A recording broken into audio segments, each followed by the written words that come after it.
Hi, okay, so today is the summary of the Adverse Childhood Experiences questionnaire, where I'm going to talk a little bit in general about abuse.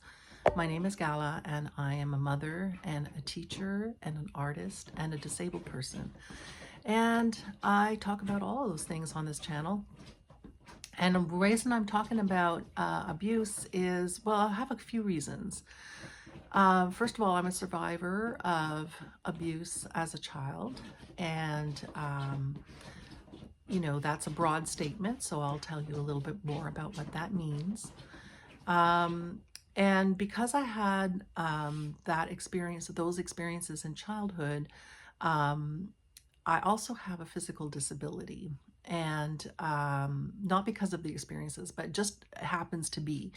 But the two together, having a physical disability that's an invisible disability, and having a childhood full of trauma, combined to make my health a lot worse today than it might have been if I had ever learned in childhood how to value myself, which I didn't. All right, so we're going to talk about three kinds of abuse. Or four actually.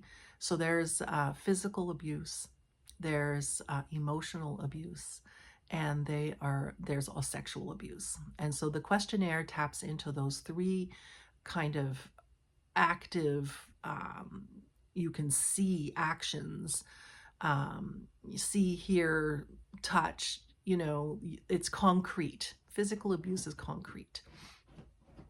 Emotional abuse is concrete as well because it affects the emotions, but it's usually dealt out through words, and words can hurt. And the sexual abuse is, it's obvious, it's unwanted sexual contact in childhood by an adult or other. And so all three kinds of abuse, what they do is they undermine the child's sense of self and confidence. And the child then, depending on how the abuse is dealt with, like if it goes underground and becomes a secret, then the consequences are much worse because the child's not getting any help, right, to deal with it. But if the child gets help to deal with it, it doesn't have to turn into trauma or long-term trauma. But for the children who don't get help and who grow up with a secret of abuse, they grow up with an altered sense of self. They don't believe, and like I didn't, that they're valuable just because they are here on the planet. And so what I did as a child is I became a superstar. I became really good, really well behaved, very quiet, very pliable, very passive, as passive as I could be because I'm an active person. I became acceptable, and I was constantly measuring myself against society standards and trying to be the best person I could be in order to be noticed, in order to be valued, in order to be loved, because I didn't believe that I really deserved any regard at all. Because when I was a child, so many times what I wanted and what I needed were not taken into account. And then the fourth category of abuse is neglect. And neglect is a silent kind of abuse because it is the absence of care. And the absence of care also sends messages to the growing child that they're not worth the time of day. And so all of these messages combine to ruin the self-esteem that is trying to grow. And it's a lot to overcome. And yeah, a young child, yesterday I was listening to my neighbors have a situation in the backyard. Their eldest was really overwhelmed and upset. And one of the things he said was that he is a good person, that he contributes and he helps, but all he hears in return is that he's a fuckhead. You know, we don't consider necessarily the impact of our words, right? But to an adolescent who's really just finding their way and making their own choices, if every time they make a choice, they're yelled at, right?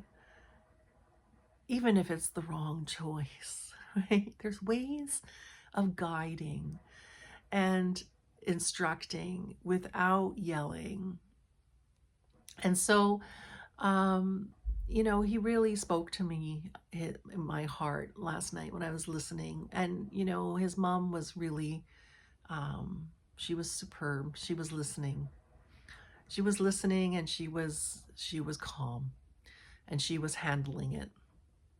And I hope they're doing okay this morning. It was a tough night for them. So let's be careful how we speak to children and adolescents, especially our own, because our words matter. And let's be careful how we talk to ourselves, because the adults' words in our childhoods, those become internalized. And we end up with an inner voice that can be quite cruel.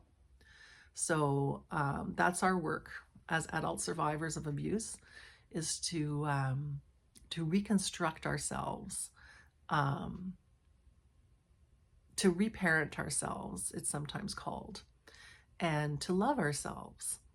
And it's easier to do that without that critical voice in your head. So that would be the first thing that I would work on, and that I did work on. And I worked on it through mindfulness training, and being able to bring my mind back to the present moment. I realized how many times my mind would wander off and be saying cruel things to me, right? So it took me years to work with that and to quiet that voice. And also therapy really, really helps to be able to expose those secrets to another person who is genuinely caring about your mental health. That works too. And I've done that as well. And that's why I'm doing as well as I'm doing. All right. So I will talk to you again another time. I don't know what the next series is going to be about, but, I'll keep talking about health and trauma, because it's an important topic, and I hope I'm helping you a little bit. All right, take care of yourself. Love you lots, and I'll talk to you soon.